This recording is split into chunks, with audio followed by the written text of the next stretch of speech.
Have you ever wondered what the SOS icon on your iPhone means? Briefly explain that we will demystify SOS and show how to manage it. What does SOS mean on iPhone? Explain that when your iPhone displays SOS in the upper right corner, it indicates poor cellular reception or other problems. Mention that SOS mode allows making emergency calls even without a regular network connection. Reasons for SOS mode: discuss common situations, being in a remote area, SIM card problems, or incorrect cellular settings. Emphasize that SOS ensures you can always reach emergency services. How to turn off SOS on iPhone. Step 1, open the Settings app. Step 2, click Mobile. Step 3, click Select Network.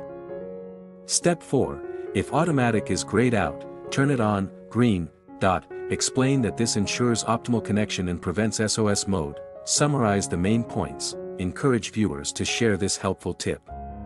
We, AnHome, will provide you with useful tips about technology.